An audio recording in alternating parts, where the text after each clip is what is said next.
যখনই টাকার প্রয়োজন হবে আপনি একটি আমল করবেন, আল্লাহ পাক রব্বুল আলামিন আপনাকে সম্পদের ব্যবস্থা করে দিবেন, টাকার ব্যবস্থা করে দিবেন। কারণ আল্লাহ পাক রব্বুল আলামিনের কাছে সম্পদ কিন্তু কম নাই। আল্লাহ তাআলা চাইলে যে কোনো সময় সেকেন্ডের ভিতরে কাউকে ধনী বানিয়ে দিতে পারেন।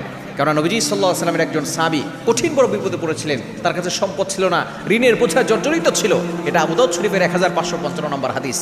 নবীজি সাল্লাল্লাহু আলাইহি ওয়াসাল্লাম একবার দেখেন মসজিদ নববীর পাশে তিনি হেঁটে যাচ্ছিলেন, তিনি দেখেন মসজিদ নববীর ভিতরে আবু উমামা রাদিয়াল্লাহু তাআলা আনহু বসে আছেন। নবীজি সাল্লাল্লাহু আলাইহি ওয়াসাল্লাম জিজ্ঞেস করেন, ইয়া আবা উমামা, হে আবু উমামা, এখন তো নামাজের সময় না, এখন কেন নামাজ পড়ো? আবু উমামা রাদিয়াল্লাহু তাআলা আনহু ডাক দিয়ে বলেন, ইয়া রাসূলুল্লাহ, ইয়া হাবিবাল্লাহ, আমি কঠিন বড় বিপদে পড়েছি, ঋণের বোঝায় জর্জরিত এবং আমার কাছে সম্পদ নাই, অভাবের ভিতরে পড়ে গেছি। এজন্য আমি আল্লাহর কাছে হাজির হয়ে আল্লাহর কাছে দোয়া করছি। নবী সাল্লাল্লাহু আলাইহি ওয়াসাল্লাম বলে, তোমাকে একটা দোয়া শিক্ষা দিব না?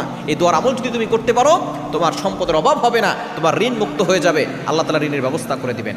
নবী সাল্লাল্লাহু আলাইহি ওয়াসাল্লাম আমল শিখিয়ে দিয়েছেন, সে আমল করেছে। কিছুদিন পরে